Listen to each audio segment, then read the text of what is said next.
એક સિંહણને બચ્ચું જન્મ્યું. સિંહ બચ્ચા માટે જાત જાતનો ખોરાક લાવી આપતો.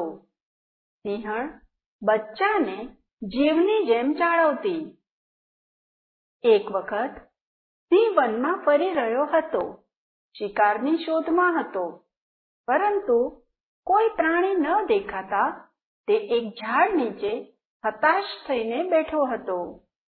એવામાં એક બકરીનું બચ્ચું આમ તેમ કૂદકા મારતું તેની નજરે પડ્યું. સિંહે તેને પકડી લીધું, પરંતુ તેને મારતા તેનો જીવ ચાલ્યો નહીં. તેને દયા આવી. મનમાં થયું કે જેમ મારું બચ્ચું મને વહાલું છે, તેમ સૌને પોતાનું બચ્ચું વહાલું હોય. હું આને સિંહણ પાસે લઈ જાઉં. ત્યાં તે મારા બચ્ચા સાથે રમશે અને મોટું થશે. સિંહ બકરીના બચ્ચાને સિંહણ પાસે લઈ ગયો.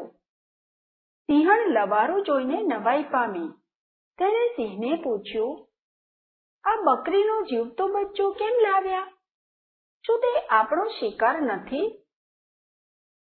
સિંહે કહ્યું, મને કુદરતી રીતે તેના ઉપર હેત ઉપજ્યું, એટલે તેને મારી ન શક્યો. સિંહણ બોલી, તો હું પણ તેને નહીં મારું. ભલે તે આપણે ત્યાં રહે, તે પણ દૂધ પીતું બાળ છે, એટલે આપણા બચ્ચા જોડે મોટું થશે. બકરીનું બચ્ચું સિંહના બચ્ચા સાથે ઉછરવા લાગ્યું. બંને બચ્ચા સાથે સાથે દૂધ પીએ, સાથે રમે અને આનંદ કરે. તેમને રમતા જોઈ સિંહ અને સિંહણ ખુશ થાય. બકરીનું બચ્ચું પણ એ બંનેની હૂંફ મળતા ખુશખુશાલ હતું. સમય પાણીના રેલાની જેમ વહેવા લાગ્યો. બકરીનું બચ્ચું તો સિંહણનું દૂધ પીને ખૂબ રૂષ્ટપુષ્ટ થઈ ગયું હતું. હવે તે કદાવર બકરો બની ગયું હતું.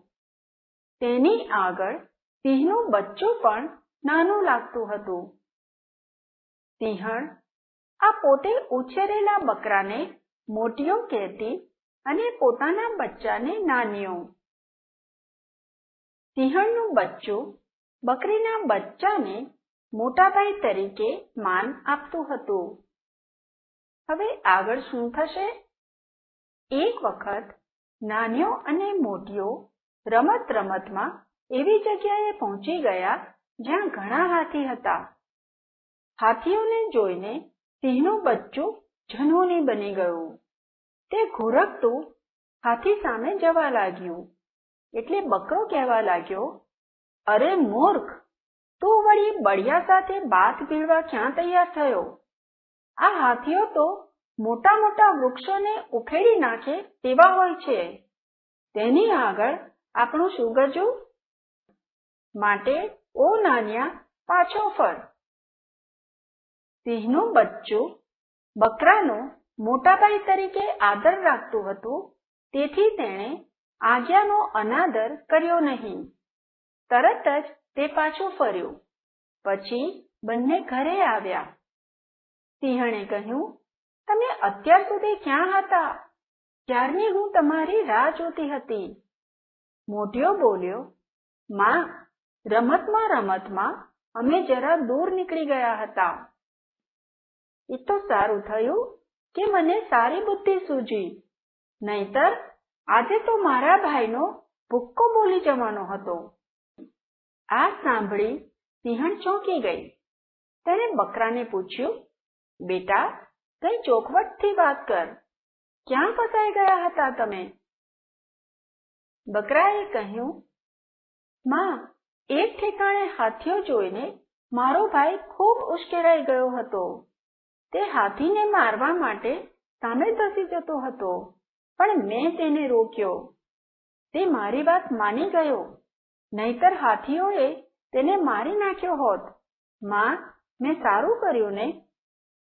સિંહણે કહ્યું, બેટા, તું બધી બાબતોમાં હોશિયાર છે, પણ તારી અને અમારી જાત જુદી છે. હવે તું ડાયો થઈને તારા બકરાના ટોળામાં ચાલ્યો જા. આજે મારા બેટાએ મોટાભાઈ તરીકે તારી આજ્ઞા પાળી છે, પરંતુ હવે તે મોટો થયો છે, ખરો સિંહ બન્યો છે. કોઈ દિવસ તને અને હાથીને પણ સપાટામાં લઈ પૂરા કરી નાખશે. તેણે સિંહણની આંખોમાં જોયું અને બધી વાત સમજી ગયો. બીજે જ દિવસે વહેલી સવારે તે ત્યાંથી જતો રહ્યો.